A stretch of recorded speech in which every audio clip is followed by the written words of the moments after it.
قرآن مجید نے صراحت کے ساتھ اس ماہ مقدس کا نام لیا ہے۔ کیا معنی ہے؟ کہ یہ وہ مقدس مہینہ ہے جس کا میرے رب کریم نے نام لیا ہے، اللہ نے نام لیا ہے۔ شہر رمضان الذی انزل فیہ القرآن، فرمایا رمضان کا وہ مقدس مہینہ ہے جس میں اللہ نے قرآن نازل فرمایا ہے۔ اس ماہ نور، ماہ سرور کا نام نامی اللہ تعالیٰ نے قرآن مجید کے اندر ذکر فرمایا۔ حضرت سلمان فارسی رضی اللہ تعالیٰ عنہ ارشاد فرماتے ہیں کہ شعبان المعظم کا آخری دن تھا، اگلے دن رمضان شروع ہونے والا تھا کہ رسول پاک علیہ السلام نے ہمیں رمضان کی فضیلت پر خطبہ ارشاد فرمایا۔ آپ اس بات کو غور سے سمجھیے کہ ایسا مہمان جس کے آنے سے پہلے اس کی فضیلت بیان کی جا رہی ہے، اور فضیلت کون بیان کر رہا ہے؟ امام الانبیاء صلی اللہ تعالی علیہ وسلم۔ یہ صرف ہمارے دلوں کے اندر، امت کے دلوں کے اندر اس ماہ مقدس کی فضیلت کو اور اس کی عظمت کو بٹھانے کے لیے کہ پوری طرح تم اپنے ذہن میں اور اپنے دل میں ایک بات بٹھاؤ کہ ایک عظمتوں والا مہینہ تم پر سایہ فگن ہونے والا ہے، عظمتوں والا۔ حضور نے ایک دن قبل اس کی فضیلت بیان۔ ہمارے ہاں یہ ہوتا ہے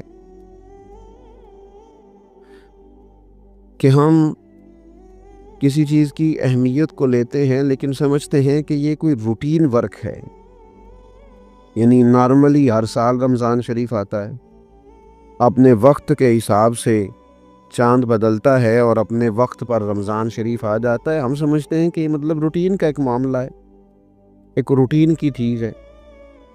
لیکن اگر آپ اس کو اس نظر سے دیکھیں گے نا کہ اس مہینے کے آنے سے پہلے، یعنی ابھی ایک دن بعد آنا ہے رمضان کو، اور آنے سے پہلے حضرت سلمان فارسی فرماتے ہیں کہ نبی پاک نے ہمیں باقاعدہ بلا کے خطبہ دے کے رمضان کی عظمت ہمارے دلوں میں بٹھا، یعنی فکری طور پر اور ذہنی طور پر امت کو تیار کیا۔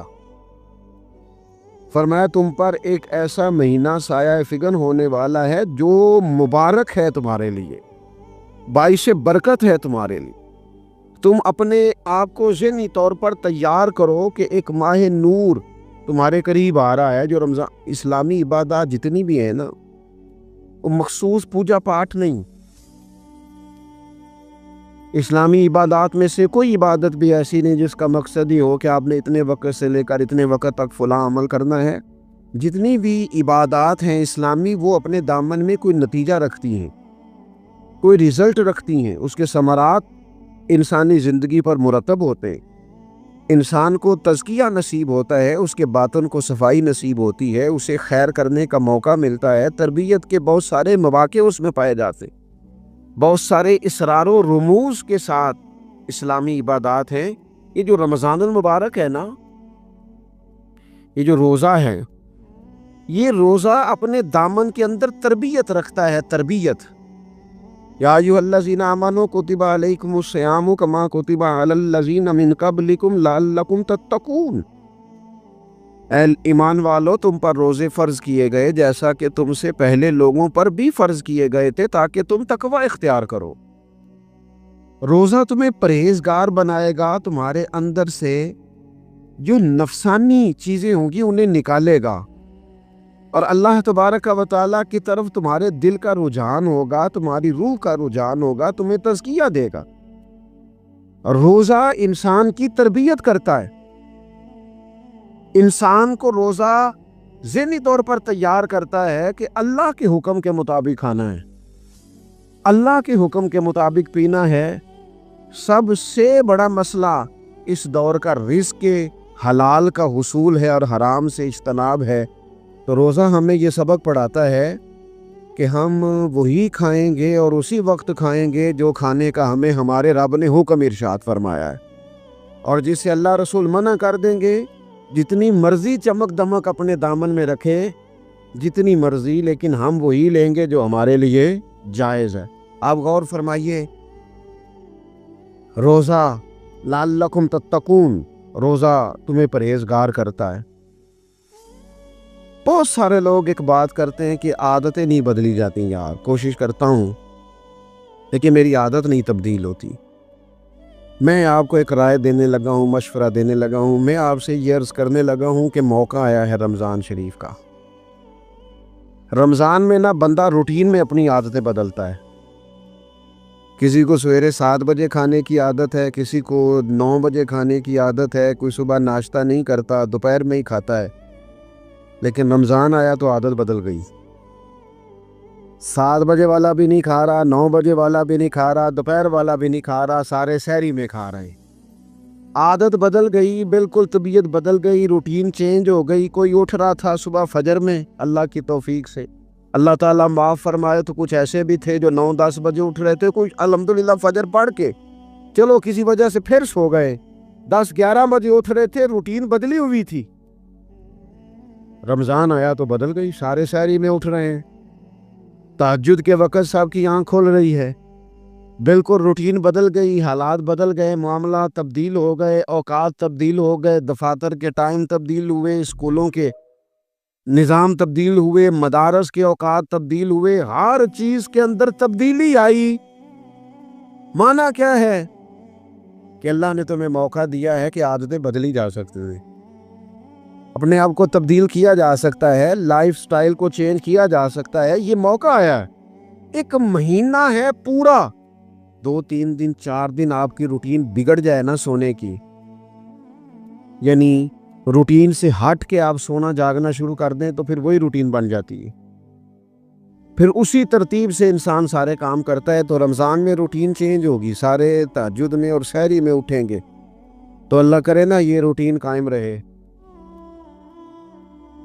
رمضان میں تو اٹھتے تھے سحری کرنے کے لیے، تو اللہ کرے روٹین بن جائے اور سارا سال اٹھے تہجد کی نماز ادا کرنے کے لیے، اللہ کرے روٹین بن جائے، چیزیں تبدیل ہو جائیں۔ وہ لوگ جن کو ڈاکٹر کہہ رہے تھے کہ دوائی بھی کھانی ہے اور پرہیز بھی کرنا ہے، تو وہ کہہ رہے تھے جی دوائی کھانا تو آسان ہے، پرہیز کرنا مشکل ہے، تو بدلنے لگی ہے نا روٹین، آ گیا نا رمضان، پرہیز کا ٹائم شروع ہو گیا۔ لہذا بہترین فائدہ یہ ہوگا کہ رمضان میں پرہیز ہوگی، ڈائٹ پلان بالکل بنایا جا سکتا ہے، اس میں چیزوں کو بالکل مرتب کیا جا سکتا ہے۔ تو رمضان شریف کے آنے سے پہلے ذہنی طور پر اپنی عادات کی تبدیلی کا پروگرام بنائیں، عادتیں بدل جایا کرتی ہیں۔ رسول کریم دنیا میں آئے وَيُزَكِّيكُمْ، حضور تزکیہ کرنے تو آئے ہیں، عادتیں بدلنے تو تشریف لائے ہیں۔ نبی پاک نے صفائی ستھرائی کر دی، ساری ناپاک چیزوں کو نکال دیا۔ تو روٹین دیکھیں کہ رمضان میں تقوی کے حصول کے لیے اپنی عادات کو تبدیل کرنا ہے، اور اس کے لیے ذہنی طور پر اپنے آپ کو تیار کرے۔ وہ جو کہتے ہیں بچے سویرے نہیں اٹھتے، ان وہ روٹین بنا لیں، یہ موقع آیا ہے، ابھی سے ارادہ کر لیں کہ جناب ہم نے اس ترتیب سے اپنے گھر کو، ماحول کو، بچوں کو اس ترتیب سے ہم نے مرتب کرنا ہے چیزوں کی، یا آپ ارادہ کریں، اللہ تعالیٰ مدد فرمائے گا۔ رمضان المبارک کی جو خاص فضیلت ہے،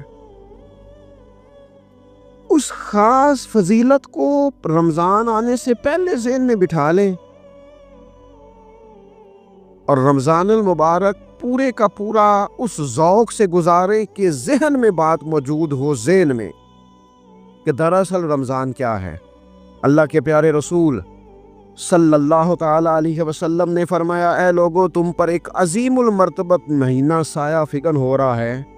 حضور فرماتے ہیں شہر مبارک، فرمایا یہ بڑا برکت والا مہینہ ہے، یہ برکتیں لے کے آیا ہے، یہ رحمتیں لے کے آیا ہے، یہ اپنے ساتھ عنایات لے کے آیا۔ اور نبی اکرم صلی اللہ تعالی علیہ وآلہ وسلم نے فرمایا جو بندہ بھی قرب الہی کی نیت سے رمضان میں نیکی کا طلبگار ہوگا، فرمایا وہ اگر نفل نیکی کرے گا نا تو اللہ تعالیٰ اسے فرض کے برابر ثواب عطا فرمائے۔ اور حضور علیہ الصلوۃ والسلام فرماتے ہیں جو اس مہینے میں ایک فرض ادا کرے گا اللہ 70 فرضوں کے برابر اجر عطا کرے گا۔ اپنے ذہن میں ایک بات بٹھائی جائے، ذہن میں یہ بات بٹھائی جائے کہ یہ نا برکت والا مہینہ ہے، اس میں میرا ثواب بڑا ضربوں کے ساتھ آگے بڑھے گا، ایک ذہن بنایا جائے اور پھر ثواب اکٹھا کرنا شروع کر دیا جائے، پھر وہ ترتیب بنا لی جائے، کاروباری نہیں، روحانی ترتیب، کاروباری نہیں، نئے سے نئے اسٹال نہ تیار کیے جائیں، مہنگائی کیسے کرنی ہے اور کس طرح کر کے کن چیزوں کی آج کل مانگ ہوگی، کس ترتیب سے سودا پہلے ہی خریدنا ہے، مہنگا کیسے کرنا ہے، اللہ معاف کرے مصنوعی قلت کیسے پیدا کرنی ہے، کمائی کیسے کرنی ہے۔ رمضان کے اندر جناب لوگ ساری ترتیب لگا کے ساری، میرے ایک دوست ہیں میڈیکل کے شعبے سے وابستہ ہیں، تو مجھے کہنے لگے کہ ڈاکٹر بھی اپنی روٹین بدلتے ہیں اور معدے والی ساری دوائیاں بھی اکٹھی کر لیتے ہیں کیونکہ رمضان آنے والا ہے، یہ زیادہ لوگ استعمال کریں گے۔ تو وہ ماحول نہ پیدا کریں کہ ہر چیز دنیا داری ہو جائے، ہر چیز دنیا داری نہیں، ہر چیز کو ایک نیا روپ دے دیا جائے اور نیا سے نیا مال کمانے کا سلیقہ بنایا جائے۔ میں اکثر کہا کرتا ہوں کہ رمضان تو اس لیے تھا نا کہ اس میں کم کھانا ہے، تھوڑا کھانا ہے، لیکن اگر بندہ کہے کہ میں نے صبح کا چونکہ کھایا نہیں لہذا اب شام کو اتنا کھانا ہے کہ ہفتے سے پہلے ڈاکٹر کے پاس بھی جانا ہے، میں نے وہ سارا پوری کرنی ہے روٹین، تو پھر وہ مقصد کو نہیں نہ سمجھا، پھر اس نے اس خوبصورتی کو نہیں پایا جو خوبصورتی اس کو دین دینا چاہتا تھا۔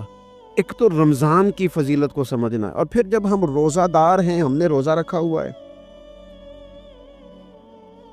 تو نبی پاک علیہ السلام نے خود اس مفہوم کو کھول کے بیان کیا، فرمایا جس بندے نے جھوٹ نہیں چھوڑا، گناہ نہیں چھوڑا، گویا غیبت نہیں چھوڑی، بدی نہیں چھوڑی، تو اللہ کے محبوب علیہ السلام فرماتے ہیں پھر اللہ تعالیٰ کو اس کے بھوکا پیاسا رہنے کی تو کوئی ضرورت نہیں، کیونکہ لعلکم تتقون، تقوی اختیار کرنا تو روزے کا مقصد تھا، اور اگر اس نے وہ بات کو سمجھا ہی نہیں،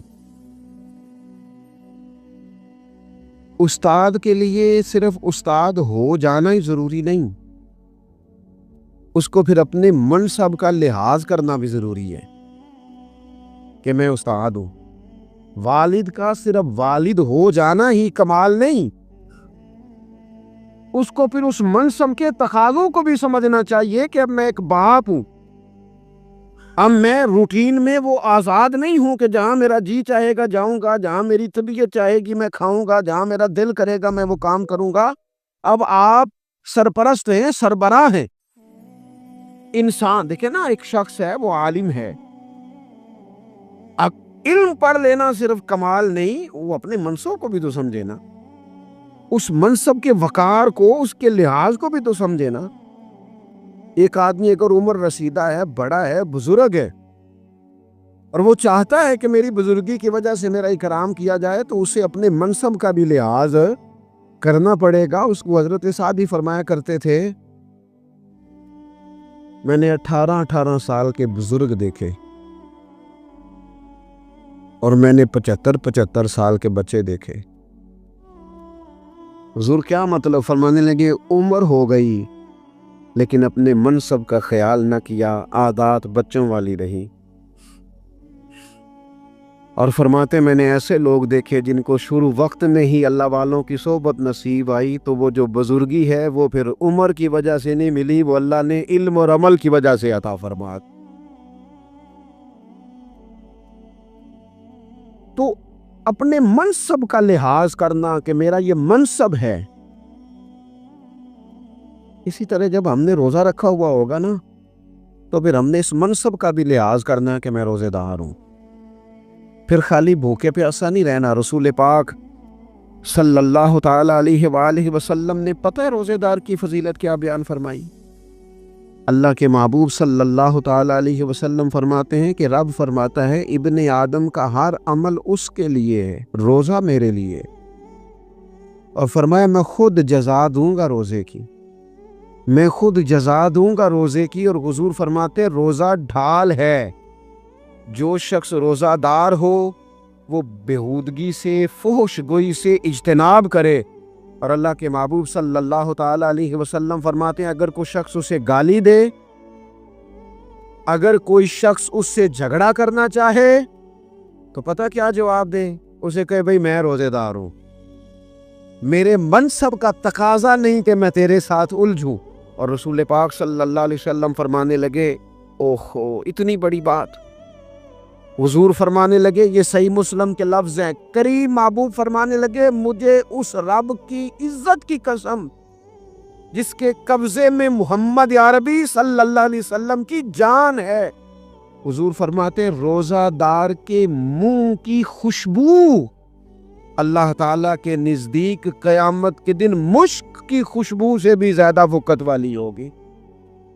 اس کے منہ سے جو خوشبو آتی ہے قیامت میں مشک پیچھے رہ جائے گا، اور رب کی بارگاہ میں صرف روزہ دار کے منہ سے، اگر تیرے منہ کی خوشبو رب کو اتنی پسند ہے تو تجھے بھی تو اپنے منصب کا خیال ہونے تو کہ میں نے روزہ رکھا ہوا ہے، میں روزہ دار ہوں۔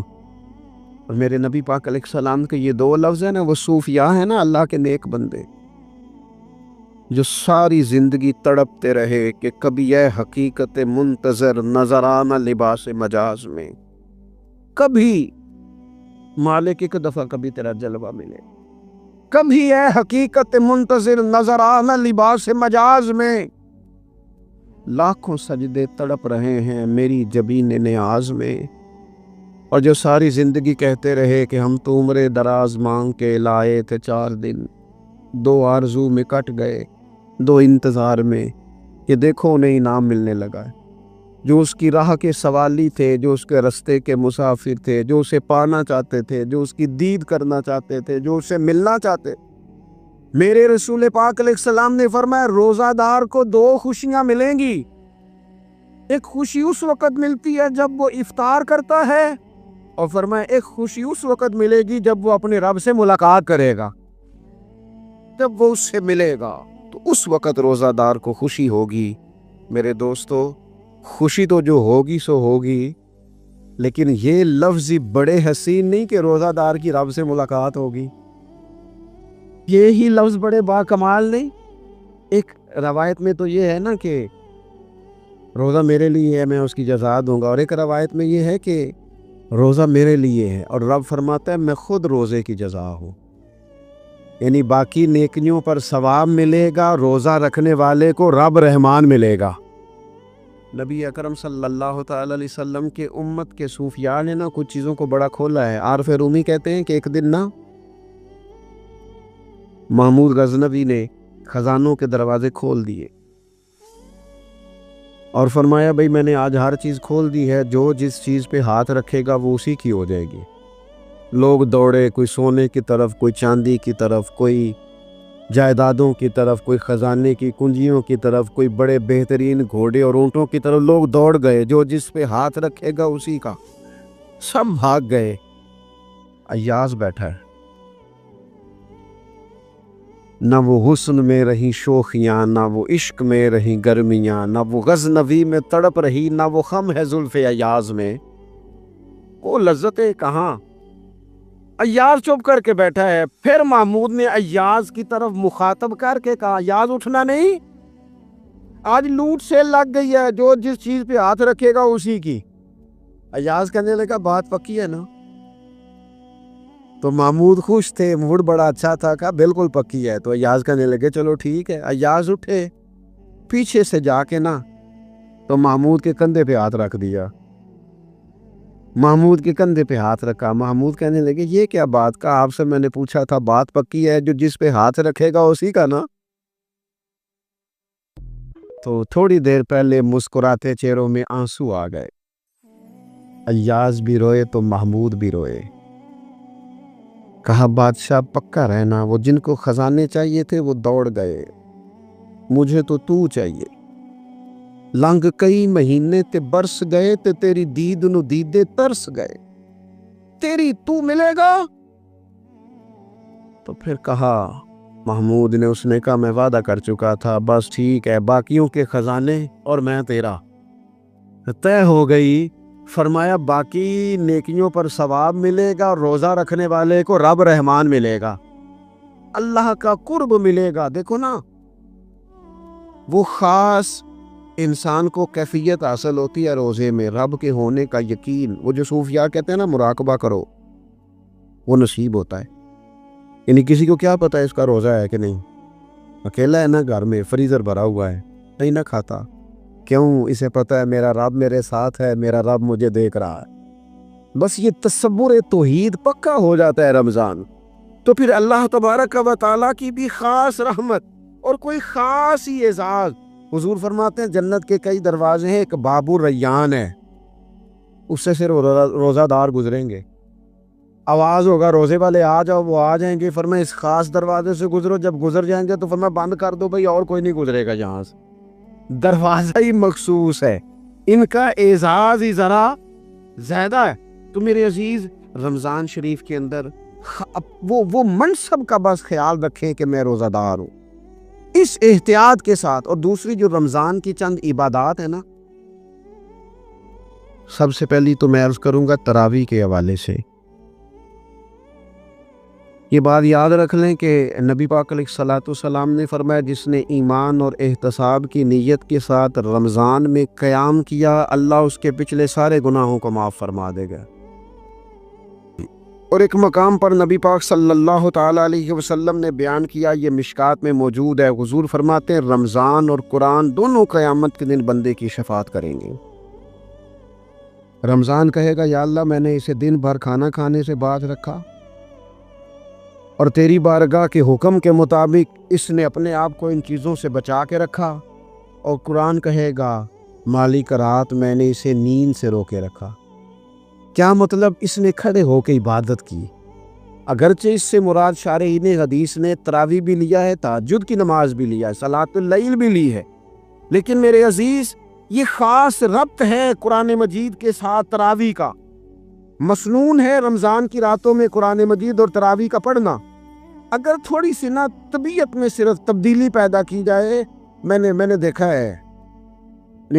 ہے کہ جو لوگ کہتے ہیں نا میرا وقت بڑا قیمتی ہے، بڑی ساری جگہوں پہ آپ کو بیٹھنا پڑتا ہے، بیٹھیں آپ 2 گھنٹے بیٹھیں، 3 گھنٹے بیٹھیں، میں نے دیکھا ہے لوگ جاتے ہیں کسی دفتر میں تو رات کو ہی چلے جاتے ہیں، اس علاقے میں کھڑے ہیں، پاسپورٹ کے دفتر کھڑے ہیں، شناختی کارڈ کے دفتر کھڑے ہیں، امیگریشن کی لائنوں میں کھڑے ہیں۔